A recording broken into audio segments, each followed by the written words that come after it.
नमस्कार दोस्तों, स्वागत है आपका कर्तव्य पर। मैं राजीव खन्ना एक बार फिर आपके सामने हुए एक नई जानकारी के साथ। दोस्तों, जैसा कि आपको पता है कि कुछ दिन से कुछ वीडियो वायरल हो रहे हैं जिसके अंतर्गत ये दिखाया जा रहा है कि आरआरसी ग्रुप डी का रिजल्ट आने वाला है और उसके मतलब उपलक्ष्य में आपके सामने क्या सामग्री परोसी जा रही है वो मैं आपको दिखाता हूं। देखिए दोस्तों, जैसे ही आपने बहुत सारे वीडियो देखे होंगे, हमने भी देखे हैं, लेकिन हमारा वीडियो आपको सबसे लास्ट में मिला है। क्यों मिला है? क्योंकि दोस्तों हम बात की जड़ तक जाते हैं, बाल की खाल निकालते हैं, बाद में कितनी सच्चाई है या कितना वो झूठ है, इन सब दोनों बातों को अलग अलग करके सच्चाई आपके सामने हम लाते हैं दोस्तों। तो इसलिए थोड़ा सा एक प्रक्रिया होती है, उस प्रक्रिया में टाइम लगता है। तो चलिए दोस्तों, बात कर लेते हैं कि जो आपके सामने सामग्री आ रही है उसमें दो बातें आपको महत्वपूर्ण समझने मतलब देखने को मिल रही होंगी। वैसे तो बहुत बड़ा लेटर है, लेकिन उसमें दो बातें आपके काम की हैं। मैं वीडियो उतना ही बनाता हूं जितना आपके काम का होता है। तो चलिए दोस्तों, समझ लेते हैं क्या क्या है।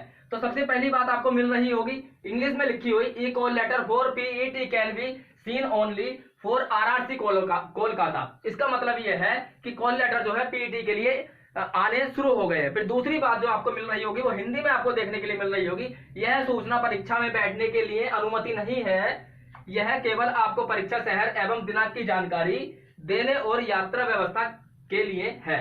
तो दोस्तों, यहां पर दो सवाल आते हैं कि अब वाकई में आरआरसी ग्रुप डी का रिजल्ट आने वाला है, और दूसरा सवाल यह है कि ये कब आता है, मतलब ये सूचनाएं विद्यार्थी के पास कब उपलब्ध कराई जाती हैं। दोस्तों, आपको पता है आपने किसी एग्जाम का फॉर्म भरा, उसके लिए कॉल लेटर जब आता है तब दोस्तों एग्जाम से कुछ दिन पहले ये जानकारियां आपको उपलब्ध कराई जाती हैं, जो कि वो ई कॉल लेटर नहीं होता, लेकिन आपकी परीक्षा शहर, आपकी यात्रा व्यवस्था और दिनांक के बारे में जानकारी होती है। लेकिन वो आता किसको है दोस्तों? सवाल ये है कि वो किसे भेजा जाता है। वो उस कैंडिडेट को भेजा जाता है दोस्तों जिसने अप्लाई किया है, अप्लाई करने में कोई गलती नहीं की है और वो एलिजिबल है आने के लिए एलिजिबल है, इसलिए दोस्तों उसको ये जानकारी उपलब्ध कराई जाती है। इसका मतलब ये हुआ कि कोई बच्चा अगर अपना रजिस्ट्रेशन नंबर, पंजीकरण संख्या डाल करके वेबसाइट पर अगर सबमिट करता है, ये जानकारी उसके सामने आ जाती है, तो इसका मतलब ये हुआ दोस्तों कि वो एलिजिबल है। किसके लिए? पीईटी के लिए। तो इसका मतलब वो पास है। एलिजिबल कब होगा? पहले एलिजिबिलिटी होती है वो तब होती है योग्यता जब आपने फॉर्म भरा, आपके साइन बिल्कुल ठीक है, आपका फोटो बिल्कुल ठीक है, आपने जो जानकारी भरी है, आपका आधार नंबर वगैरह वगैरह वो सब कुछ ठीक है, वो ठीक है, परीक्षा से पहले आता है और आप जाते हैं, ठीक है। लेकिन दोस्तों इस समय की बात करें, इस समय योग्यता क्या है? इस समय योग्यता यह है कि यदि आपने रिटर्न क्वालिफाई कर लिया है तब आप योग्य हो। बात को समझ के चलना, यदि आपने रिटर्न क्वालिफाई कर लिया है तब आप योग्य हो पीईटी के लिए। तो ये केवल उन बच्चों को आना चाहिए, ये केवल उन बच्चों को आना चाहिए जिन्होंने रिटर्न क्वालिफाई कर लिया है, ठीक है। लेकिन आप देखिए यहां पर हमने क्या किया दोस्तों, हमने कुछ बच्चे जो अलग अलग आरआरसी से, अलग अलग जोन से थे और अलग अलग उनके अंक आ रहे थे, हमने सबको चेक किया। तो कुछ बातें कॉमन आई, क्योंकि हमारे सामने भी ये दो सवाल थे जो आपके सामने है, क्या रिजल्ट आने वाला है, और आने वाला है तो कम नंबर वाले क्या करें। जो आपके मन में सवाल था वो हमारे मन में भी सवाल था। तो दोस्तों हमने क्या किया, इसका मतलब इसकी जड़ तक पहुंचने के लिए अलग अलग आरआरसी जोन से विभिन्न लड़कों के जो है हमने रोल नंबर लिए, हमने डाल के देखा। तो एक चीज कॉमन पाई गई दोस्तों, जो मुंबई जोन का है दोस्तों, उसके मतलब जो मुंबई जोन का बच्चा है उसका रजिस्ट्रेशन हम सबमिट कर रहे हैं, तब भी दोस्तों आरआरसी कोलकाता लिख के आ रहा है। दिल्ली जोन से है दोस्तों, तब भी आरआरसी कोलकाता लिखा हुआ आ रहा है। भुवनेश्वर से है तो भी आरआरसी कोलकाता लिखा आ रहा है। और दूसरी बड़ी बात, किसी के 85 नंबर है, सॉरी 85 तो नहीं है मेरे आसपास, 79 एक के हाईएस्ट नंबर है, जिसे मैं जानता हूं, मेरे मित्र है, 79 उनके नंबर है, दिल्ली जोन से वो है, उनके लिए भी दोस्तों यही दिखा आ रहा है। और एक बच्चा और है जो पढ़ता नहीं है, बस एग्जाम दे दिया था, लेकिन फिर भी तुक्के मार के उसके 25-30 के आसपास नंबर है, जर्नल का है, उसका नंबर नहीं आ सकता 25-30 अंक पर, है ना। हमने उसका भी डाल करके देखा तो दोस्तों उसके मतलब रजिस्ट्रेशन नंबर पर भी यही शो हो रहा था। इसका मतलब जिसके 30 अंक है उसमें भी यही आ रहा है, जिसके 80 अंक है उसमें भी यही आ रहा है, और जो मुंबई जोन का है उसमें भी आरआरसी कोलकाता दिखा। इसका मतलब ये हुआ कि ये कुछ नहीं है।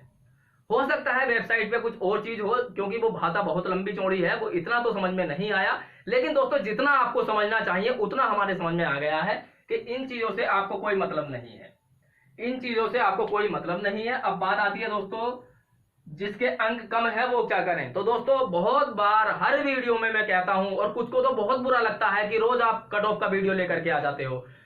दोस्तों कभी आपने देखा है आपके 50 अंक हो, उसके बाद आपको फिजिकल में जाना हो, आपको उम्मीद नहीं है मेरा हो पाएगा, आपने फिजिकल नहीं किया और बाद में आपका रिटर्न क्वालिफाई हो जाता 50 अंक पर ही और आपको फिजिकल के लिए बुलाया गया और आपसे आपसे वो फिजिकल क्वालिफाई नहीं हुआ।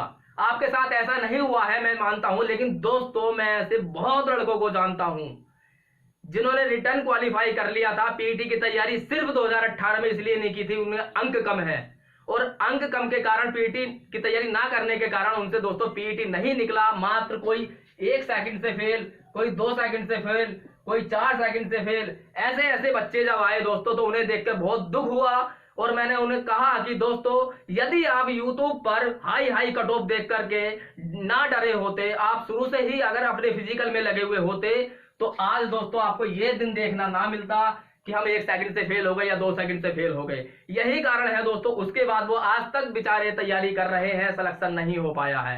तो मैं नहीं चाहता भगवान आपके साथ ऐसा करे कि आपके कम अंक वरना आप फिजिकल की तैयारी ना करें। आप फिजिकल की तैयारी कीजिए दोस्तों। अगर 45 अंक हैं SC ST से तो आपको फिजिकल की तैयारी करनी होगी। नंबर नहीं आया तो क्या हुआ, हमारी बॉडी तो ठीक हुई, हमारे शरीर हमारी फिटनेस तो ठीक है, लेकिन दोस्तों यदि नंबर आ गया और मान लीजिए आपसे को 15 दिन का ही समय मिला, फिर आपके साथ क्या होगा?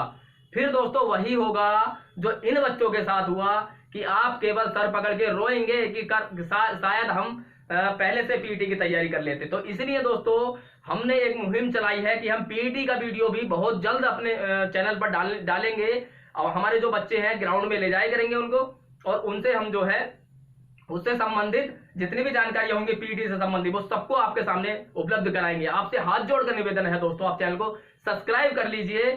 यदि आप पीटी की तैयारी नहीं करते हैं तो आज से ही लग जाइए और जो जो हमारे कोच साहब आपको मतलब बताएंगे कि क्या क्या आपको ध्यान में रखने योग्य बातें हैं, रनिंग करते हुए, वेट उठाते हुए, वो सब आपको फॉलो करना होगा। कहीं आपको किसी कोच से वो लेने की जरूरत नहीं है ट्रेनिंग, आप स्वयं से पीटी की तैयारी कर सकते हैं। बाकी आपके साथ हम खड़े हैं दोस्तों। तो हाथ जोड़कर निवेदन है, चैनल को सब्सक्राइब कर लीजिए, वीडियो पसंद आया है दोस्तों लाइक कर दीजिए और दोस्तों अपने सुझाव कमेंट बॉक्स में जरूर दें। चलिए दोस्तों मिलते हैं अगले वीडियो में, तब तक के लिए नमस्कार।